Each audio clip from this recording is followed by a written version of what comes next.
নির্বাচন কমিশন প্রস্তুত, সবাই তৈরিও। তাহলে নির্বাচন দিতে দেরি কার স্বার্থে?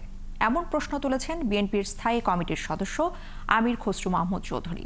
তিনি আরও জানিয়েছেন, একই সাথে রাখাইনে মানবিক করিডোর দেয়া কার সিদ্ধান্ত, কার স্বার্থে দেশের জনগণ তা জানতে চায়। বৃহস্পতিবার বিকেলে চট্টগ্রাম নগরীর কাজীর দেউরিতে জাতীয়তাবাদী শ্রমিক দলের বিভাগীয় সমাবেশে এসব কথা জানিয়েছেন বিএনপি নেতারা। জহিরুল ইসলামের ক্যামেরায় প্রণবেশ চক্রবর্তীর প্রতিবেদন।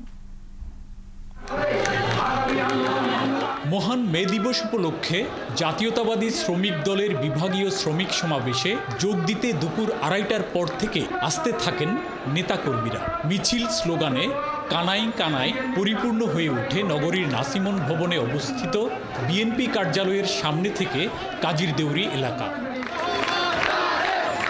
সমাবেশের প্রধান অতিথি বিএনপির স্থায়ী কমিটির সদস্য আমির খসরু মাহমুদ চৌধুরী বলেন, যারা ক্ষমতায় থেকে মজা পেয়েছে তারা ছাড়া সবাই ভোট চায়। মানুষ ভোট দিয়ে দেশের মালিকানা ফেরাতে চায়। আর নির্বাচনের জন্য প্রস্তুত নির্বাচন কমিশন।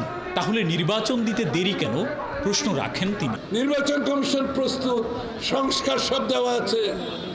দেরি কি জন্য? কার স্বার্থে দেরি? ডিসেম্বরের আগে নির্বাচনের দিনক্ষণ দিয়ে রোডম্যাপ দেন।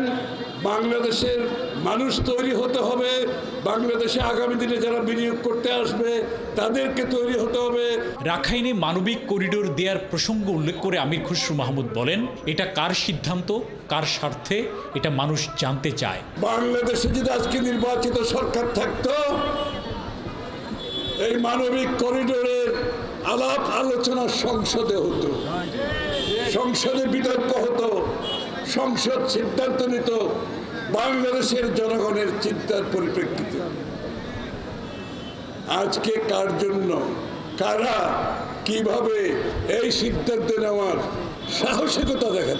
সমাবেশে যোগ দেয়া অন্যান্য বক্তারা বলেন, এবারের মে দিবসের প্রধান দাবি দেশের মানুষের ভোটাধিকার। দ্রুত নির্বাচনের রোডম্যাপ ঘোষণার দাবি জানান তারা। ভোটের অধিকার আমাদের ফিরে পেতে হবে, কারণ ভোটের অধিকার না থাকলে, গণতান্ত্রিক সরকার না আসলে দেশি বিদেশি কোনো ইনভেস্টমেন্ট বাংলাদেশে আসবে না। আগামী নির্বাচনের মাধ্যমে সরকার গঠন করে এই দেশে বৈষম্যমুক্ত সমাজ ব্যবস্থা ইনশাআল্লাহ আমরা প্রতিষ্ঠা করব।